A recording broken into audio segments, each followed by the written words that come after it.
Hello, how are you? I'm Eric from Lonesome Reader. It is quite a grey, rainy day here in London. It's maybe a bit reflective, and I was looking over what I've read over the past year, and it made me wonder how many books did I actually read last year? This isn't something that I counted up when I made my Books of the Year video, and I know I've said that it doesn't really matter how many books you read over the course of the year. It's not the quantity, it is the quality of what you read, and I do really believe that. But a few people have asked recently how many books I read last year, and I had this sort of sense that I read more last year than I ever have in any other year in my life. So I just thought it'd be fun to tot it all up and see if that was true. And actually, it wasn't true. I read 102 books in total, which I know is quite a lot. That's sort of average for me. I usually read around 100, and I think there have been some years where I've read slightly more, but I think my perception of it might be slightly distorted because some of the books I read were really, really long, as I talked about in my favorite books of the year list, because some of them were very long. But I thought it'd be interesting to go through this entire list of 102 books very quickly and just show my star ratings for them, my current star ratings, because it might have slightly changed since I initially read these books, because I always think it's really interesting how our opinions and our memories of books change over time since we read them. And I know this is quite a lot of books for the average person to read over the course of a year. And I did make a video recently talking about how I've read so much over the past year and some tips of how I get to reading more. So if you haven't watched that video yet, I'll put a link to it in the description below. But also, I'll list all these books in the description below if I can, and put links to my full reviews of them, because I did actually write full reviews of 84 of these books out of the 102, which is quite a lot. I didn't think I wrote that many reviews, but yeah, it's a lot. But I'm just going to give my star ratings here. And so I'll start off with Little Women by Louisa May Alcott. That was the very first book that I read in 2020, and I'd never read this book before. I read it before going to see the film, which was just an absolute delight, and the book was an absolute delight, and I just loved every minute of it. In the Dream House by Carmen Maria Machado, this fascinating and very inventive memoir. The Old Man and His Sons by Hedin Bru, this novel which is set on the Faroe Islands, which I read because I went to the Faroe Islands for New Year last year, and yeah, it was just a wonderful family story. The Tenet of Wildfell Hall by Bronte, another classic and one that really surprised me. Follow Me to Ground by Sue Rainsford, a very inventive novel. Pine by Francine Toon, quite a chilling and emotional novel. The Confessions of Frannie Langton by Sara Collins, the wonderful winner of the Costa Book Awards first novel category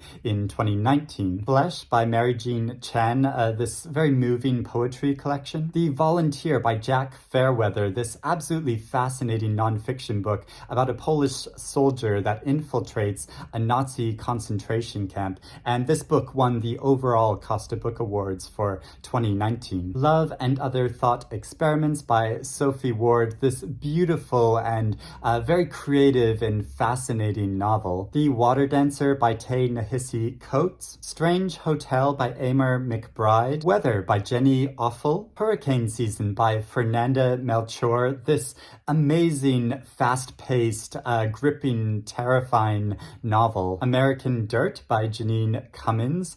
How Pale the Winter Has Made Us by Adam Scovell. The Illness Lesson by Clare Beams, this very striking and beautifully written novel. Wolf Hall by Hilary Mantel. I finally tackled and got into the Thomas Cromwell trilogy. Bring Up the Bodies by Hilary Mantel, a slighter but equally impactful novel, and I did need a bit of a break from this whole Mantel world after finishing this. The Discomfort of Evening by Marieke Bronte Lucas Regneveld.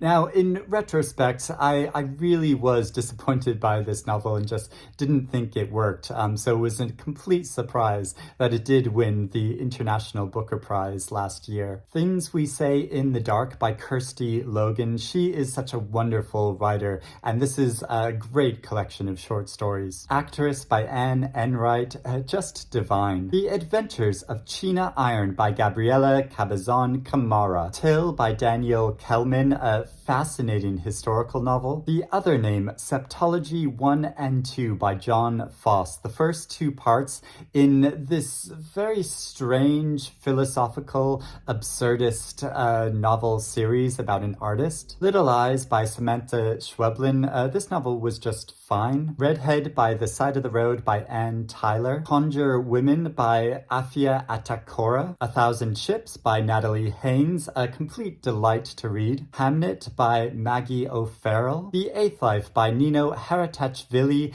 a wonderfully immersive family saga. Rainbow Milk by Paul Mendez. You know, there's some novels that you personally love so much you just want to clutch them to your chest, and this is one of those novels for me. Pew by Catherine Lacey. 100 Million Years and a Day by Jean-Baptiste Andrea. So I read this because the publisher reached out to me and asked if I wanted to do an interview with the author for my YouTube channel, and I've never been paid for any of the interviews I do on my YouTube channel, but I thought this novel was just sort of fine and a bit of a disappointment. Like, the more I thought about it, the less I liked it. So yeah, I turned down that offer. Minor Detail by Adania Shibli, an amazing novel. Tools for Extinction. This is an anthology that was compiled by Denise Rose Hansen, and this is new work that was responding to the pandemic as it was happening, like after the first month of it. So I thought it was really fascinating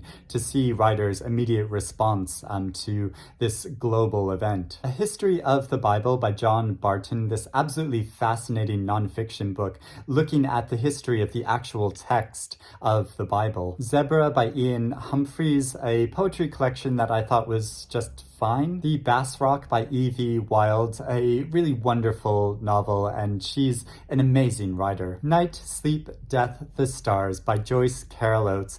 I loved it, loved it, loved it, and I loved being able to interview Joyce here on my channel. The Vanishing Half by Britt Bennett, another novel I absolutely loved and have loved even more the more I think about it. The Mermaid of Black Conch by Monique Rothey, a absolutely wonderful novel, and I was so happy to see it win the novel category of this year's Costa Book Awards. The Narrowland by Christine Dwyer Hickey, an absolutely fascinating historical novel about Edward Hopper and his wife. That Reminds Me by Derek Owusu. Swimming in the Dark by Tomas Jedrowski, a novel I thought was just fine. Holiday Heart by Margarita Garcia Robayo. The Fragments of My Father by Sam Mills, a tremendously moving memoir. Love After Love by Ingrid Persaud. I said it before, but no novel I read last year made me laugh or cry as much as this novel. Big Girl, Small Town by Michelle Gallin. Utopia Avenue by David Mitchell. I thought this novel was just sort of fine, even though I've been a fan of Mitchell's previous work. Spring by Ali Smith. I was gearing up for the publication of Summer. Such a Fun Age by Kylie Reed. Summer by Ali Smith, another novel I just want to clutch to my chest. Happening by Annie Ernaux. Shuggie Bain by Douglas Stewart, the tremendous winner of last year's Booker Prize. Earthlings by Sayaka Murata. I'm still chewing over how I feel about this novel. Territory of Light by Yuko Tsushima. Come Again by Robert Webb, a very enjoyable novel. This Happy by Naim Campbell. I felt a bit let down by this novel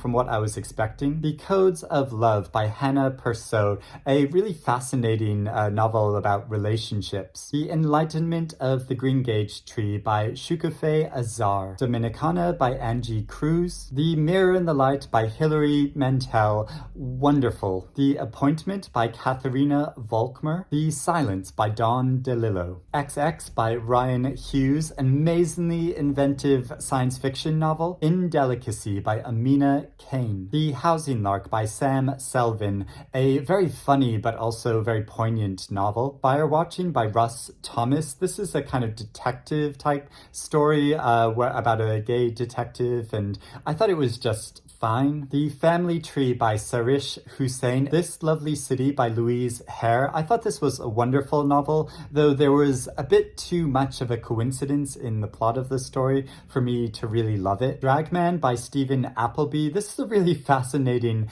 graphic novel about a cross-dresser who is also a superhero. It didn't quite work for me, but it was really fascinating. All the Water in the World by Karen Rainey. This is a beautiful but also a incredibly sad novel. I just cried and cried. A Saint from Texas by Edmund White. Exciting Times by Nisha Dolan. Cardiff by the Sea by Joyce Carol Oates, a collection of novellas. Rebecca by Daphne du Maurier.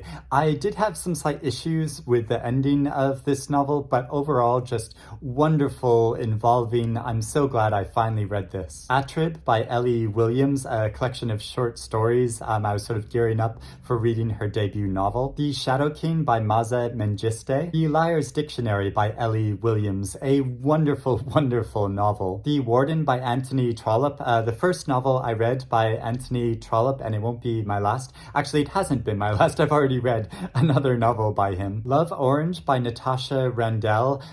This is a debut novel, and there was a lot of hype around it, but I don't really get that. I thought it was just sort of fine, but I've already forgotten most of the story. Bad Love by Mame Blue. Another novel I thought was just sort of fine. Trixie and Katya's Guide to Modern Womanhood. This is a very silly book. It's basically like watching their YouTube series, but reading it in book form. It was a lot of fun. Burnt Sugar by Avni Doshi. Amazing novel. The New Wilderness by Diane Cook.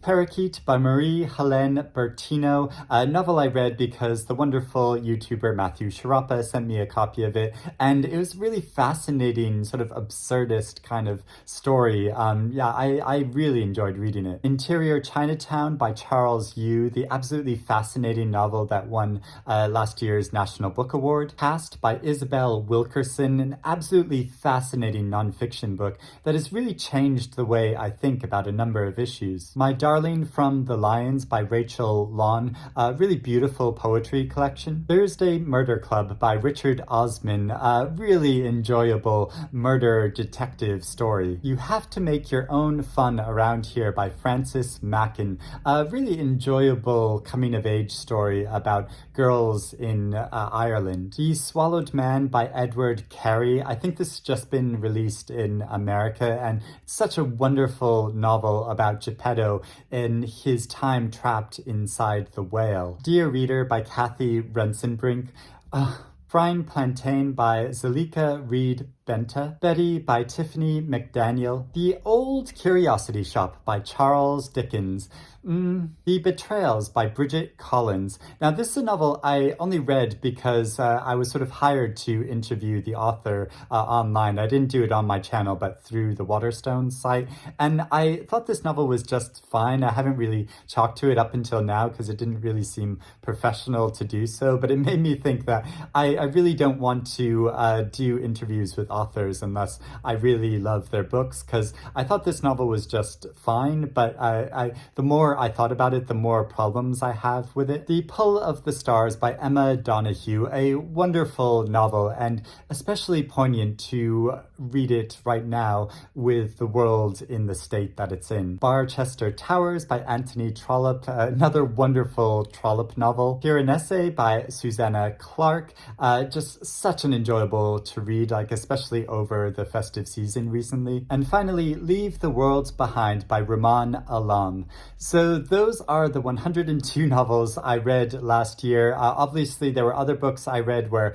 I might have read some short stories from a particular book, or I might have started reading another book but didn't finish it. So I haven't included all of those books. But if you have any thoughts or feelings or opinions about any of these books and want to chat about them in the comments below, please do. But otherwise, I will speak to you again soon. Bye, everyone.